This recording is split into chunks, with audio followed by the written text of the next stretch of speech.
کہا جاتا ہے کہ یہ مدر آف سائنسز ہے. تو میں سمجھتا ہوں کہ ان سے میں اس لیے متاثر تھا کہ وہ سبجیکٹ کو دنیا کی جو پریکٹیکل ریالٹیز ہیں ان کے ساتھ وہ ریلیٹ کر دیتے تھے. جی یہ جو سائنس ہے، یہ میتھ ہے، ان کا عملی زندگی میں کیا تعلق ہے، آپ نے سوچنا کس طریقے سے ہے. بالکل، کیونکہ علم کی جو انتہا وہ یہی ہے کہ کیا آپ میں کوئی سوچ نہیں پیدا ہوتی ہے یا نہیں، کیا آپ تنقیدی نگاہ سے لوگ چیزوں کو دیکھتے ہیں یا نہیں. اگر یہ نہیں کیا تو پھر میں سمجھتا ہوں ڈگری کا فائدہ نہیں. کبھی آپ کو باہر کی سیاست میں حصہ لینے کا موقع ملا؟ دیکھیں، باہر کی سیاست کا سچی بات ہے میں اپنے آپ کو اس لیے اہل نہیں سمجھتا کہ میں سمجھتا ہوں کہ یہ جو پروفیشن ہے، لیگل پروفیشن، یہ بہت زیادہ ڈیمانڈ کرتا ہے کہ آپ بہت زیادہ اسکلفل ہوں، بہت زیادہ پڑھیں. میں سمجھتا ہوں کہ پہلے آپ ایک اچھے تھورو پروفیشنل بن جائیں، اس کے بعد جب ٹائم ملے تو پھر اس میں سیاست میں آنا چاہیے. ادروائز یہ اتنا ٹائم ٹیکنگ ہے کہ آپ کسی پولیٹیکل پارٹی کا بھی حصہ؟ نہیں، بالکل نہیں. اس میں کبھی آپ کو حکومتی سطح پہ کوئی پیشکش ہوئی؟ نہیں، ایسا کچھ نہیں ہے. پولیٹیکل پارٹی کا میں اس لیے بھی نہیں بنا کہ جو آئیڈیلائز میں کرنا چاہ رہا ہوں پارٹیز کے اندر وہ نہیں ہے اس وقت. کیونکہ ہم نہیں سمجھتے کہ ہم یہ سمجھتے ہیں کہ پارٹی وہ ہو جو واقعی ہمارے اندر ایک ایسی سوچ، ایک ایسی تحریک پیدا کرے جو کہ کسی حقیقی تبدیلی کا باعث بنے. بینچ اور بار میں اکثر تصادمات پیدا ہوتے ہیں، کیوں ہوتے ہیں سر؟ دیکھیں، اس کی وجہ بعض اوقات تو کنفلکٹ آف انٹرسٹ بھی ہو جاتا ہے. مثال کے طور پہ اگر بینچ کی جانب سے کوئی اچھی چیز کرنے کی کوشش کی بھی جا رہی ہے جو شاید دوسرے سائڈ والے سمجھتے ہیں کہ ان کے کوئی کمرشل انٹرسٹ ہیں، اس کے خلاف ہے.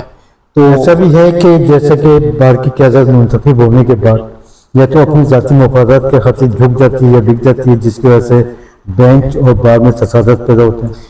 دیکھیں، بار کے یا بینچ کے لوگ بھی یہ بھی اسی سوسائٹی کا حصہ ہیں. جس طرح ہمارے یہاں باقی پروفیشنل باڈیز میں ہوتا ہے، اس طرح میں سمجھتا ہوں ایسی چیزیں ہو سکتی ہیں اس میں. لیکن اچھے لوگ بھی آئے ہیں اس میں، بہت زیادہ بھی آئے ہیں.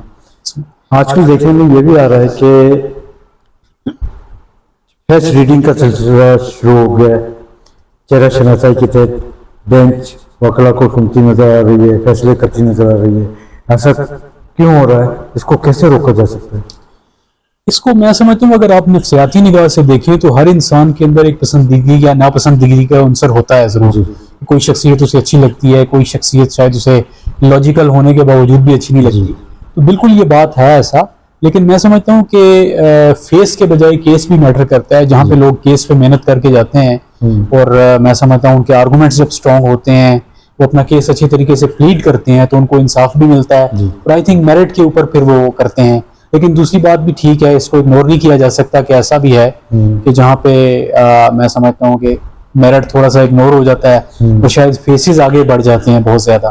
تو سیاسی کلچر کو پاکستان کی عدالتوں سے کیسے ختم کیا جائے؟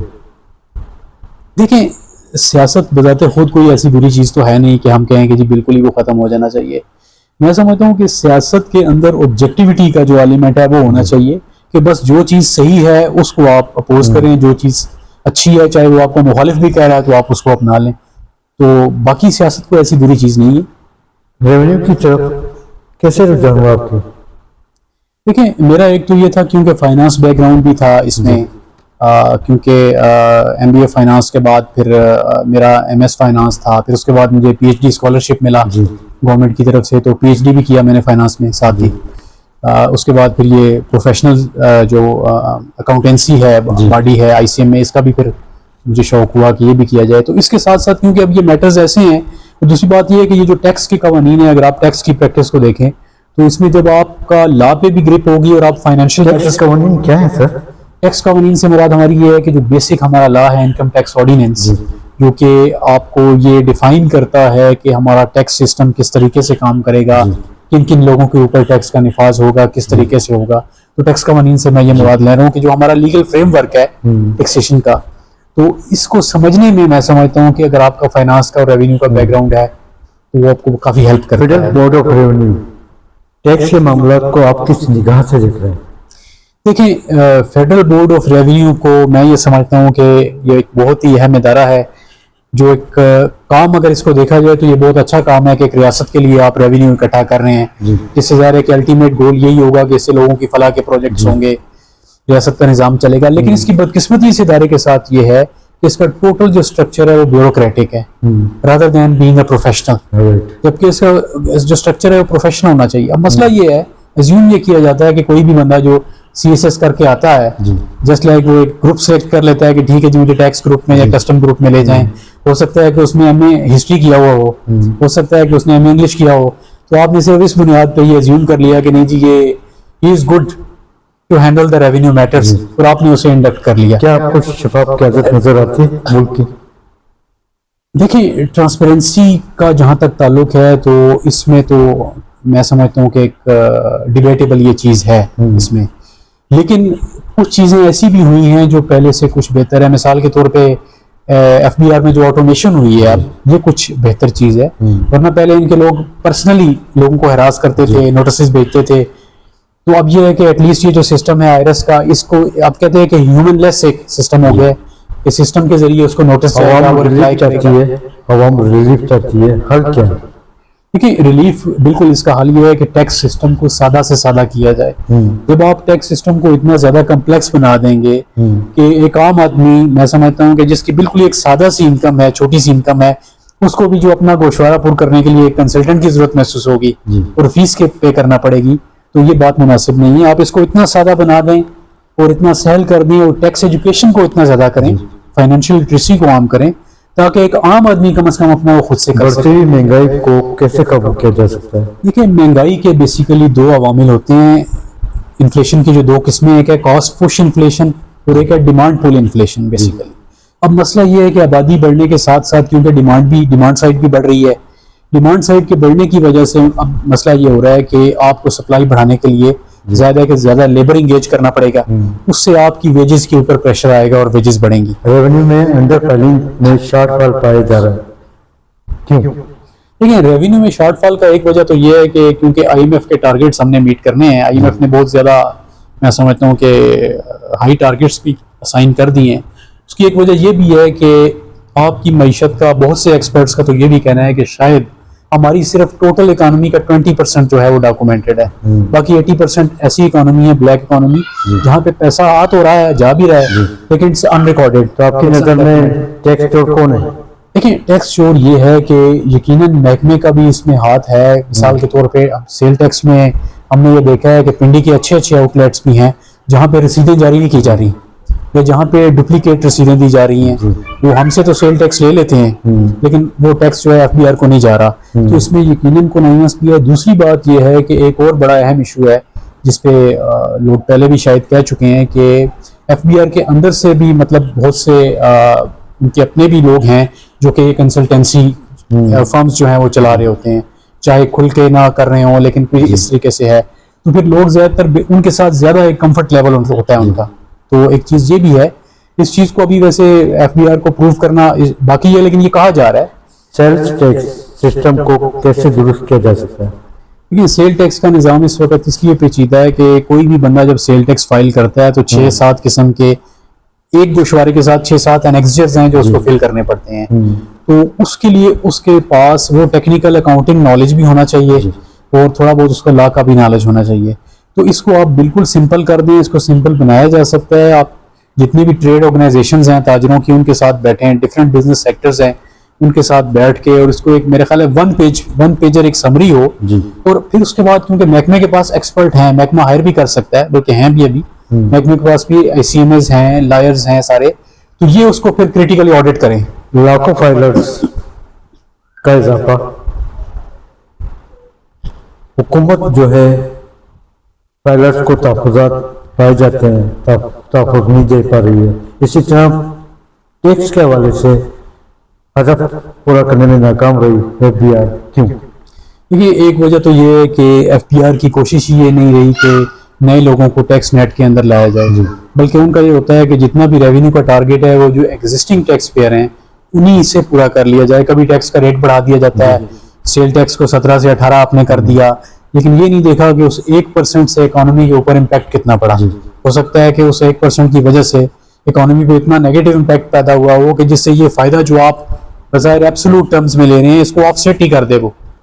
تو FBR میں بے تحاشا خامیاں پائی جا رہی ہیں. چیف کمشنر سے لے کے نیچے تک کا طبقہ نوٹس جاری کر دیتے جو ٹیکس پے کر رہا ہے, اس کا حل کیا ہے آپ کے پاس؟ دیکھیں اس میں یہ ہے کہ جیسے میں نے کہا کہ بیسیکلی یہ CSP افسران ہوتے ہیں زیادہ تر, اور شاید ان کی ٹریننگ میں یہ شامل ہے کہ جب تک آپ کوورژن یا انڈیو انفلوئنس اس طرح کا کر کے لوگوں کو مطلب کوئرس کر کے آپ نے کوئی چیز کرنی ہے، اس کے بجائے اگر اس میں پروفیشنل کیڈر کے سارے لوگ آ جائیں جو کہ ایف بی آر کو ایک میں سمجھتا ہوں کہ ہیومن فرینڈلی ادارہ بنائیں، جس کے ساتھ لوگ لائزون کرنا، جس کے ساتھ میں سمجھتا ہوں وہ خوشی محسوس کریں، اور ایف بی آر بھی بتائے کہ جی دیکھیں آپ کا یہ ٹیکس سسٹم ہے، اس کے یہ بینیفٹس ہیں آپ کریں، بجائے اس کے کہ ہراس کرنے کے ان کو اس کو آسان بنائے، سیمینارز منعقد کرے۔ اب ایف بی آر عوام کے ساتھ اس طرح سے کنیکٹڈ نہیں ہے، اور سب سے بڑی وجہ یہ بھی ہے کہ ان کا کوئی اس طرح سے میڈیا ونگ نہیں ہے، شاید پی آر ونگ ان کا کمپیوٹر سسٹم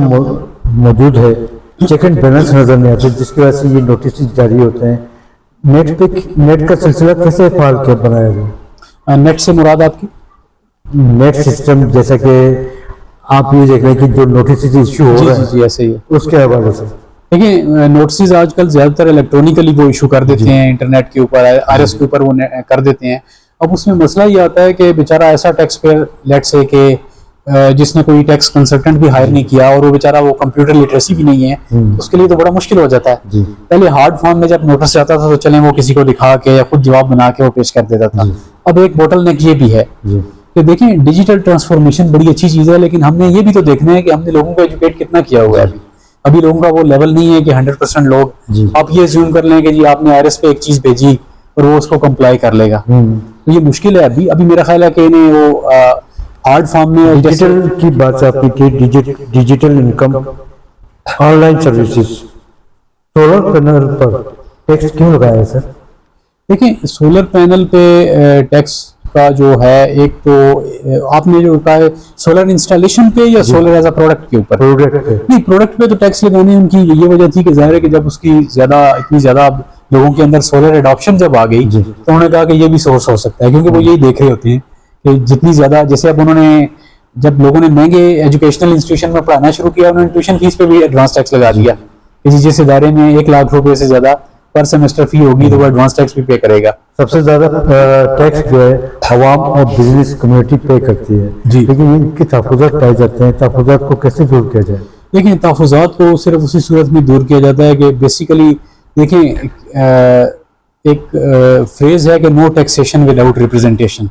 جب عوام محسوس کریں گے کہ واقعی یہ جو ٹیکس ہم دے رہے ہیں یہ واقعی ہم ہی پہ خرچ ہو رہا ہے، تو میرا خیال ہے کہ ٹیکس منی کا ایک سمپل سا حساب جو ہے گورنمنٹ کو بھی دینا چاہیے کہ جی آپ سے ہم نے اتنا کلیکٹ کیا ہوا ہے اور یہ دیکھیں اتنا پیسہ جو ہے واقعی خرچ ہوا ہے، اور وہ خرچ ہوتا ہوا نظر بھی آئے، تو میرا خیال ہے پھر لوگ بھی کمپلین نہیں کریں گے۔ نئے بجٹ میں کہا جا رہا ہے کہ عوام کو دوبارہ انفلیشن ٹیکس کی طرف لے جایا جائے گا، ایسا کچھ ہے؟ انفلیشن ٹیکس سے کیا مراد آپ سمجھتے ہیں؟ انفلیشن ٹیکس یعنی کہ مزید ٹیکسز آگے لے کے جا رہی ہے حکومت۔ دیکھیں مزید ابھی تو یہ پریزمپشن ہی ہے، ابھی ظاہر ہے کہ جب تک بجٹ آتا نہیں ہے، فائنلائز نہیں ہوتا، اس پہ کچھ کہنا جو ہے مناسب نہیں ہے، لیکن میرا خیال ہے کہ شاید بجٹ آنے کے بعد ہی جب فائنانس بل آئے گا ہمارا، اس کے بعد اس پہ تبصرہ کیا جا کیا آپ سکتا ہے۔ سمجھتے ہیں کہ ہول سیلر پر بھی نیا ٹیکس لگے گا؟ نہیں، ہول سیلر پہ آلریڈی موجود تو ہے، ٹیکسز ہیں ان کے اوپر، مزید ٹیکس لگیں گے؟ میرا نہیں خیال، کیونکہ یہ لوگ کنسلٹ بھی کرتے ہیں اس سے پہلے، کیونکہ ہمارے ٹریڈ آرگنائزیشنز ہیں، کافی زیادہ انفلوئنس ہے ان کا بھی، گورنمنٹ کے اوپر بھی ہوتا ہے، ویسے بھی ٹریڈ باڈیز کا ہوتا ہے، تو یہ لوگ ان سے پہلے کنسلٹ ضرور کرتے ہیں۔ بجٹ کے موقع پر حکومت جو ہے بزنس کمیونٹی کے ساتھ چیمبرز کو اعتماد میں لیتی ہے؟ جی بالکل، بجٹ کے موقع پہ بعض اوقات تجاویز جو ہیں بھیجی جاتی ہیں، تو یہ الگ بات ہے کہ اس کے بعد ظاہر ہے کہ ڈیسیژن میکنگ پاور جو ہے ظاہر ہے جن حلقوں کے ہاتھ میں ہے، جو جس طرح سے ہے اس کے مطابق ہی کرتے ہوں گے، لیکن لیا جاتا ہے اس میں، ایون پروفیشنل باڈیز ہیں ان کو بھی تجویز چیمبر کی خدمات کا سوال نشان بنا ہوا ہے، چیمبر کی خدمات کیا ہیں آج کل؟ چیمبر آف کامرس کی بات آپ کر رہے ہیں؟ دیکھیے چیمبر آف کامرس تو ایک ٹریڈ باڈیز کا ایک سمجھ لیں کہ ان کی ایک باڈی ہے جو سمجھ لیں ان کے مسائل کو گورنمنٹ کے سامنے رکھتی ہے، جو ان کی اچھی تجاویز ہوتی ہیں کہ کس طریقے سے ہم ٹیکس سسٹم کو بزنس فرینڈلی بنا سکیں، اور ظاہر ہے کہ جب بیسیکلی تو دیکھیں نا گورنمنٹ بھی یہ سمجھتی ہے اور ایف بی آر بھی آئی تھنک یہ یقیناً سمجھتا ہے کہ جب کاروبار زیادہ ہوگا اسی صورت میں آپ کی ریونیو کلیکشن بھی ہوگی نا، جب ہر طرف سے ہراسمنٹ ہوگی، جب آپ پہلے ہی کہہ دیں گے نہیں آپ نے یہ بزنس شروع کرنا ہے تو اس پہ اتنے % ایڈوانس ٹیکس ہوگا، تو ظاہر ہے وہ جتنے نئے اسٹارٹ اپس ہوں گے وہ کس طرح لگیں گے۔ توانائی دوران صنعت کار پریشان، تحفظات کو کیسے دور کیا جائے؟ دیکھیں توانائی کا مسئلہ بھی یہ ہے نا کہ اس وقت جو پر یونٹ اس کی کاسٹ ہے الیکٹریسٹی کی وہ تقریباً ساؤتھ ایشیا میں پاکستان وہ ہے جو جس کی سب سے زیادہ ہے اس وقت.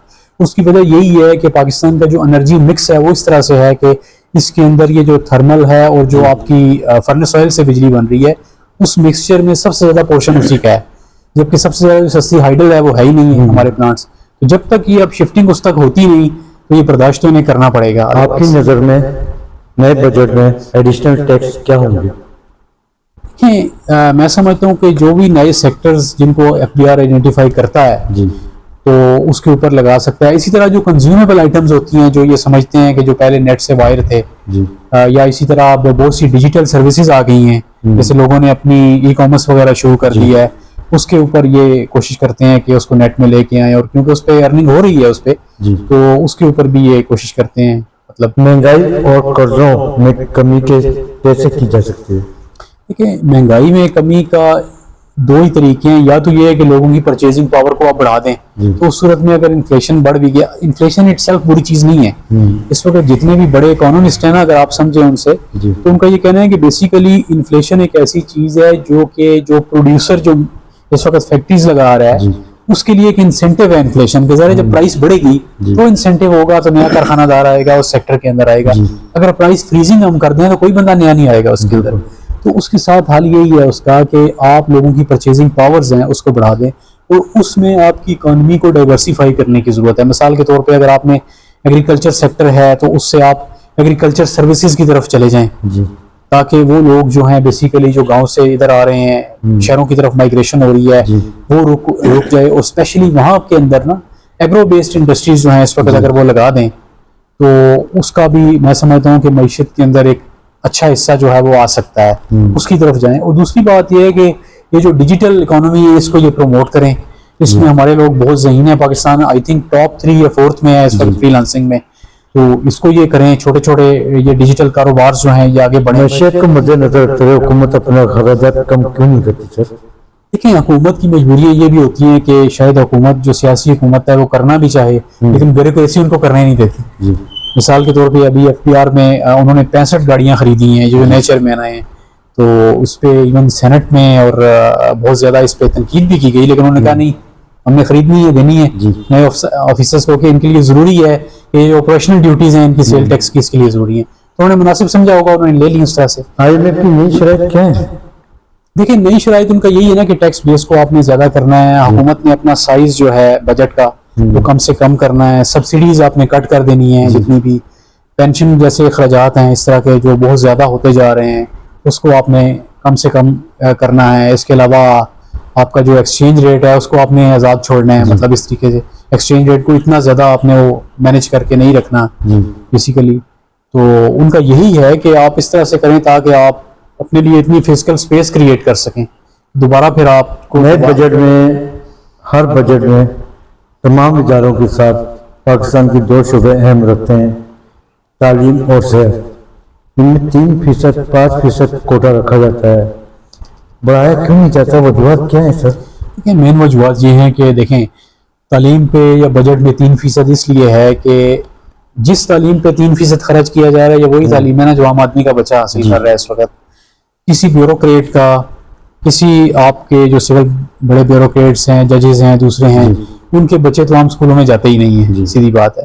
اگر یہی طبقہ جو ہے ان کے بچے اگر وہاں جانا شروع کر دیں, وہی سرکاری اسپتالوں سے علاج کرنا شروع ہو جائیں تو آپ دیکھیں کہ بجٹ 3% سے 30% ہو جائے گا. کیوں؟ اسی وقت کوالٹی آف سروس امپروو ہوگی نا. اب کیونکہ یہ عام آدمی کا ہے یہ سبجیکٹ سارا, تو اس وجہ سے نہیں, لیکن پھر بھی ہیلتھ پہ ابھی کچھ پہلے سے اخراجات بہتر ہوئے ہیں پہلے کی نسبت. جیسے سندھ میں ہم نے دیکھا انہوں نے بڑے اچھے ہاسپٹلس بنائے ہیں, سندھ گورنمنٹ میں کارڈیالوجی میں بھی بنائے ہیں انہوں نے, اس کے علاوہ لیور امپلانٹ وغیرہ کے بھی بنے ہیں, اس طرح سے 4-5 سینٹرز ہیں. تو اسی طرح پنجاب میں بھی کچھ بہتری ہوئی ہے, اس میں یہ نہیں ہے, لیکن ٹھیک ہے جس آپٹیمل لیول پہ ہونی چاہیے ویسی نہیں ہے یہ. اس میں پاکستان کو کیسے مضبوط بناتے ہوئے اداروں کو فعال بنایا جا سکتا ہے؟ دیکھیں جی ادارے فعال بالکل ہو سکتے ہیں جب اداروں کے اندر جو فیصلہ کن پوزیشنوں کے اوپر لوگ بیٹھے ہوئے ہیں وہ من پسند کے اگر نہیں ہوں گے, وہ میرٹ پہ آئیں گے اور ان کو فری ہینڈ ہوگا, اور ملک کے اندر رول آف لا ہوگا. رول آف لا یہ ہے کہ اگر کوئی بندہ جس وقت فری ہینڈ اس کو حاصل ہے اور وہ سمجھتا ہے کہ میں اپنے پاورز کو in the best interest of the country, in the best interest of Pakistan use کر رہا ہوں اور مجھے کوئی ہٹائے گا نہیں، کوئی مجھے کوئرس نہیں کرے گا، انڈیو انفلوئنس نہیں ہوگا، تو پھر اس صورت میں سمجھتا ہوں کہ جو ادارے ہیں وہ کسی بہتری کی طرف جا سکتے ہیں۔ ایران امریکہ جنگ بندی میں پاکستان کو جو اہمیت حاصل ہوئی، آپ کیا سمجھتے ہیں پاکستان مزید مضبوط ہوگا؟ نہیں، کوئی شک نہیں، یہ پاکستان نے جو اپنا میں سمجھتا ہوں کہ گلوبلی اپنا جو امیج امپروو کیا ہے یہ کافی عرصے کے بعد ہوا ہے، اور اس پہ میں سمجھتا ہوں کہ جتنے بھی یہ لوگ ہیں، فارن آفس کے لوگ ہیں یا ہمارے دوسرے جو اپنا ہماری جو پولیٹیکل اس وقت سمجھ دیں کہ ٹیم ہے موجودہ حکومت کی یا دوسری، یہ یقیناً انہوں نے ایک اچھا کام کیا ہے، اس سے پاکستان کا امیج بھی بہتر ہوا ہے، پاکستان ایک گلوبل پیس بروکر کے طور پہ جو ہے ابھرا ہے، تو کوئی شک نہیں کہ اس میں فیوچر میں پاکستان کا رول بڑھ سکتا ہے اس میں اسپیشلی۔ کیا آپ کو پاکستان روشن نظر آتا ہے؟ جی بالکل، پاکستان کی پوٹینشیل ایسا ہے کہ پاکستان بہت آگے جا سکتا ہے اور ہم پر امید ہیں اس میں، ایسا نہیں ہے، لیکن صرف یہ ہے کہ کچھ ایک دو کام کرنے کی ضرورت ہے کہ جو ایک آپ دیکھتے ہیں نا جو انڈیکیٹر کے لاکھوں لوگ پاکستان چھوڑ کے جا رہے ہیں، جو برین ڈرین ہو رہا ہے، یہ ایک خطرے کا سگنل ہے کہ لوگ، اس کا مطلب ہے کہ لوگوں کے اندر ایک احساس محرومی ہے، شاید یہ ملک میرے لیے نہیں ہے، وہ یہ سمجھ رہے ہیں اس وجہ سے۔ تو میں سمجھتا ہوں کہ ایک ایسا احساس کریٹ کیا جائے، ایسے ادارے بنیں جو کہ پیپل فرینڈلی ہوں، اسی طرح سے آپ کے تعلیمی اداروں سے لے کے آگے تک جب لوگ نوکریاں ڈھونڈنے جاتے ہیں وہاں پہ بھی میرٹ ہو، شفافیت ہو، تو انشاءاللہ تعالیٰ پاکستان کا مستقبل بہت روشن ہے۔ کشمیر پہ بات کرتے ہیں سر، 27 اکتوبر 1947 کشمیر کا یوم دن، کشمیری عوام اپنے حقوق سے محروم، آزادی کے منتظر ہیں، آپ کے تجربات کی روشنی میں مسئلہ کشمیر کا حل کیا ہے؟ دیکھیں، اس میں جہاں تک میں سمجھتا ہوں کہ ایک حل تو وہ ہے جو کلاسیکل حل ہے، جو کہتے ہیں کہ جی آپ اقوام متحدہ کی قراردادیں ہیں جو اس کے مطابق کیا جائے، لیکن اب پرابلم یہ آ رہی ہے کہ دیکھنے کی ضرورت ہے کہ کیا وہ چیز ابھی پریکٹیکل ہے یا نہیں ہے، کیونکہ کیا ہمارے پاس وہ لیوریج ہے کہ ہم ہندوستان کو مجبور کر سکیں کہ وہ اس لیول پہ آ جائے کہ وہ ہماری بات مان لے۔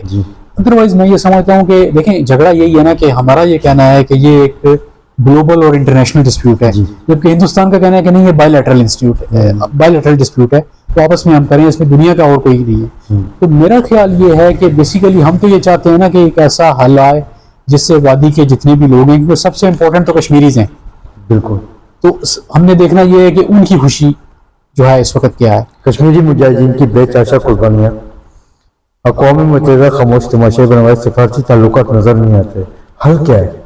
دیکھیں، وجہ یہ ہے کہ میں یہ سمجھتا ہوں کہ ہمیں یورپ کے اور دوسرے تجربات سے بھی فائدہ اٹھانا چاہیے کہ یورپین نیشن بھی کبھی اسی طرح سے آپس میں لڑتی تھی جیسے ہندوستان اور پاکستان ہے، اس کے باوجود انہوں نے ایک ایوینیو کھلا رکھا، وہ ٹریڈ کا ایوینیو تھا کہ آپس میں وہ لوگ ٹریڈ کرتے رہے، اس کے بعد اب وہی یورپ ایک یورپی یونین کی شکل میں آ گیا ہے۔ تو میرا یہ خیال ہے کہ آہستہ آہستہ میں سمجھتا ہوں کہ ہندوستان کی قیادت کے اوپر بھی ہمیں یہ دباؤ ڈالنا چاہیے کہ وہ ٹاکس کی طرف آئے اور باہمی اس مسائل کو جو ہے گفت و شنید سے حل کیا جائے۔ سرکار کا عمدہ قانون، جی، کشمیری لیڈر یاسین ملک زندگی اور موت کی کشمکش میں جیل میں قید ہیں، مشال ملک صاحبہ انصاف کی فراہمی کے حوالے سے در بدر کے دروازے کھٹکھٹا رہی ہیں، آپ کیا سمجھتے ہیں کہ مشال ملک کی کاوشوں کو مد نظر رکھتے ہوئے یاسین ملک کو کوئی انصاف مل پائے گا؟ دیکھیں، مودی کا جو ایک اسٹانس ہے وہ ایک ہیڈ اسٹرانگ اور ہٹ درمی والا اسٹانس ہے اس میں، تو میں سمجھتا ہوں کہ جس وقت بین الاقوامی پریشر اگر ان پہ پڑے تو اس وقت ان کو آمادہ اس پہ کیا جا سکتا ہے، اور اسپیشلی پاکستان نے اب جو مقام بنایا ہے اس وقت عالمی طور پہ بھی اور اسپیشلی اسلامی دنیا میں بھی، کیونکہ ہندوستان کے اسلامی دنیا کے ساتھ بہت زیادہ تجارتی تعلقات ہیں، اور ایون تو میں سمجھتا ہوں کہ یہ لیوریج استعمال کرتے ہوئے ہندوستان پہ پریشر ڈلوایا جا سکتا ہے اس میں۔ فیلڈ مارشل عاصم منیر، وزیر اعظم پاکستان محمد شہباز شریف نے حال ہی میں کشمیر کو اجاگر کرتے ہوئے کشمیر کی آزادی کے سلسلے میں عالمی سطح پر آواز بلند کی ہے، آپ کیا سمجھتے ہیں ان دونوں لیڈران کی وجہ سے مسئلہ کشمیر حل ہو سکتا ہے؟ میں سمجھتا ہوں کہ اس میں مدد تو مل سکتی ہے، کیونکہ یہ ایک کوئی شک نہیں اس میں کہ ایک طاقتور آواز ہے اس وقت، کیونکہ جب سے پاکستان کو یہ اہمیت ملنی شروع ہوئی ہے اور پاکستان نے اپنا ایک مقام بنایا ہے، میں کہوں کہ دنیا کے حلقوں میں بھی پاکستان کی آواز کو اب توجہ سے اور سنجیدگی سے سنا جائے گا، تو اس میں بالکل یہ کارگر ثابت ہو سکتا ہے کہ سفارتی کوششیں ہماری اگر ہیں جو اس معاملے میں ڈپلومیٹک ایفرٹس کو بڑھایا جائے تاکہ اس کو مذاکرات کی میز پہ لایا جا سکے ہندوستان کو. کشمیر نیوز چینل کی سالگرہ 17 مئی 2026 کو منعقد ہو رہی ہے، جس میں شبر زیدی صاحب اور عبداللہ یوسف صاحب مہمان خصوصی ہیں. اس حوالے سے آپ کشمیری عوام کو کیا پیغام دینا چاہیں گے؟ دیکھیے جی، پہلے تو میں جو چینل ہے اس کو مبارک دیتا ہوں کہ ماشاءاللہ پہلا سال بڑا ہی اہم ہوتا ہے. انہوں نے پہلا سال جو ہے اپنا پہلا سال نہیں، تیسرا سال ہے. اچھا سوری، میں سمجھ رہا تھا کہ شاید فرسٹ ایئر ہے. تو 3 سال انہوں نے کامیابی سے مکمل کر لیے ہیں، تو ان کو مبارک دیتا ہوں کہ اللہ تعالیٰ ان کی آڈینس کو بھی مزید بڑھائے اور مزید اس کو جو اس کا اسکوپ ہے یا جو آپ نے دائرہ کار اس کا طے کیا ہے اس سے بھی آپ آگے بڑھیں. اس سے جہاں تک کشمیری عوام کا تعلق ہے تو میں سمجھتا ہوں کہ اس وقت کشمیری عوام کا جو شعور کی سطح ہے وہ بہت بلند ہے. جی بالکل. وہ ہم نے دیکھا بھی پیچھے کچھ اس سے پہلے بھی کہ کس طریقے سے انہیں مسائل کا ادراک ہے، آزاد خطے میں بھی اور سرحد کے اس پار بھی انہیں پورا ادراک ہے. اور میں سمجھتا ہوں کہ کشمیری اس وقت جو آپ سمجھیں کہ اوورسیز کشمیری ہیں اس وقت، جیسے کہ آپ کی امریکہ میں ہیں یا اس کے علاوہ لندن وغیرہ میں، یورپ وغیرہ میں، وہ اس میں بڑا کردار ادا کر سکتے ہیں کیونکہ وہ بڑی اچھی پوزیشنوں پہ بھی ہیں. تو وہ اس مسئلے کو اجاگر کرنے میں وہ کرتے بھی ہیں بہت دفعہ. تو بلکہ کشمیر امریکن کونسل کا بھی ہوا کرتی تھی، شاید ابھی بھی ہے. تو غلام نبی فائی صاحب کا نام ہم سنتے تھے، اس طرح اور بھی تھے بہت سارے. تو اس طرح کے لوگ جو ہیں وہ بہت زیادہ اس کو اجاگر کر سکتے ہیں. اور کوئی شک نہیں کہ اگر وہ زیادہ ایفرٹ کریں تو پاکستانی اور کشمیری مل کے ہم ہندوستان کو اس مقام پہ لے آئیں کہ جہاں پہ وہ واقعی بات چیت کرنے پہ آمادہ ہو جائے. اس پہ آپ کے خیال میں کشمیر بنے گا پاکستان؟ میرا خیال ہے کہ یہ بالکل ممکن ہے. تو جو بھی خطے کی عوام کی اس میں ہے، جو ان کی مرضی ہے، میرا خیال ہے کہ اس کو ہمیں کرنا چاہیے، اسی کو احترام کرنا چاہیے. اور پاکستان انشاءاللہ اس کو ظاہر ہے کہ دیکھے گا، احترام کرے گا اس کے مطابق. بہت شکریہ سر آپ کا وقت دینا، بڑی نوازش. بہت شکریہ جناب.